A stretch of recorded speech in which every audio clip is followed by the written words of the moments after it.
On l'a reconnu dans le trophée carrément, Mancini Masterclass.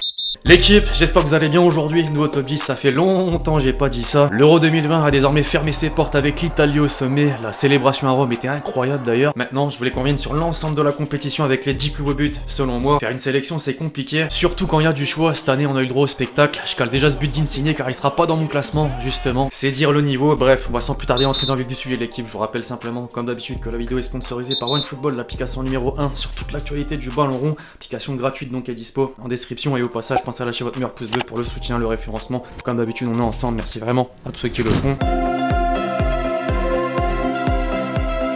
Pour commencer de la meilleure des manières, l'un de nos bleus, Benzema, et le but du déclic, ou pas, contre la Suisse en 8ème.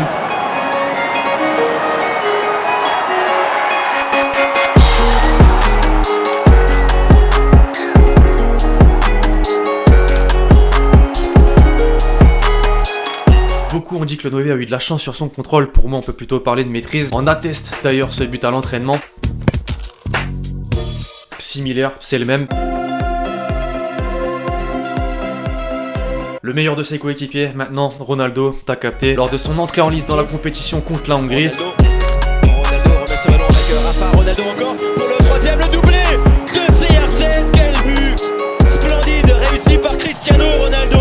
En plus de l'enchaînement de passes, Ronaldo et sa technique pour faire la différence dans le dernier geste. Parmi les nombreux pétards, il y en a eu. Le premier pour Yarmolenko face aux Pays-Bas.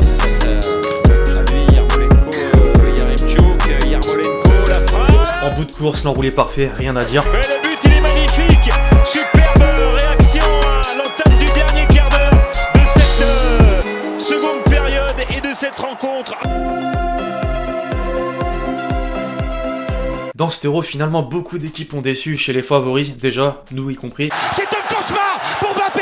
C'est un cauchemar pour l'équipe de France. Mais aussi chez les surprises entre guillemets, je pense à la Turquie ou à la Russie. Côté turc, pas grand chose à retenir. En revanche, côté russe, ce but de Miranchuk contre la Finlande. Miranchuk, le pied gauche. Il a ouvert son pied gauche à quelques secondes de la fin de cette première période. Le joueur de l'Atalanta Bergame très disponible depuis le début du match. Après ça, la Russie justement a pris une volée clairement contre l'équipe la plus encensée du tournoi, le Danemark. Christensen au passage n'y est pas allé par 4 chemins. Et ce coup de canon est signé Andreas Christensen. Le Parken Stadium de Copenhague est en fusion. Avec Sabati au commentaire sur Bein, c'est encore mieux.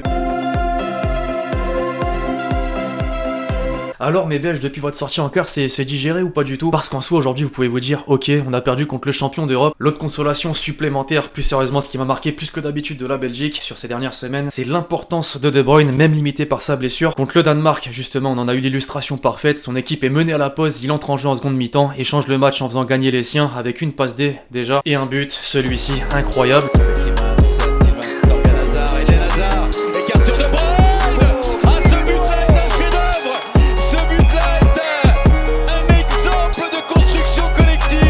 Célébration en plus par respect à Eriksen.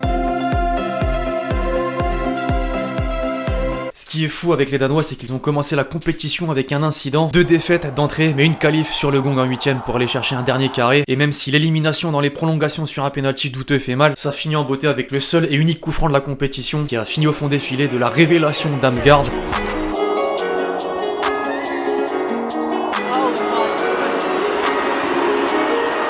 Joueur à suivre de très près.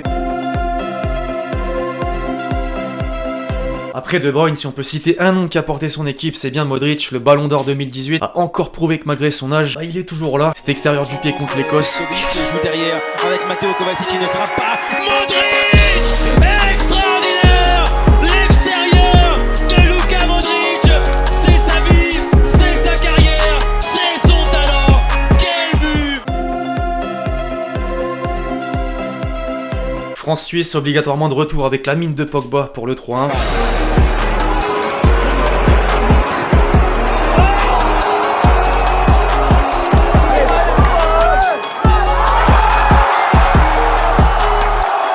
À partir de ce moment-là, précis, on s'est certainement vu trop beau, mais bref, on va pas revenir sur ce match. On l'a déjà suffisamment fait, il me hante encore.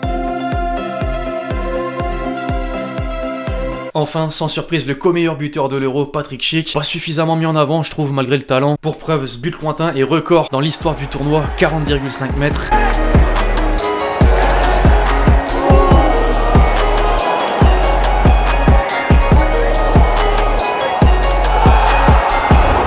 L'Écosse en aura pris de sales buts. Bref, voilà l'équipe, c'est tout pour ces 10 plus beaux buts, selon moi, encore une fois, de l'Euro. Bien sûr, beaucoup auraient mérité d'être dedans, je pense à Insigne ou encore Torgan Hazard. Les Belges en sont témoins, mais bref, voilà, j'espère que la vidéo vous a plu. Je compte sur vous si c'est le cas pour lâcher votre meilleur pouce bleu, comme d'habitude, c'est important. Faites-moi vous aussi, tiens, votre classement en commentaire, qui est-ce que vous aurez sélectionné, et pourquoi pas votre top 3 pour faire plus simple. D'ici là, on se retrouve très vite sur la chaîne pour de nouvelles vidéos. C'était Lexchi. Ciao, ciao.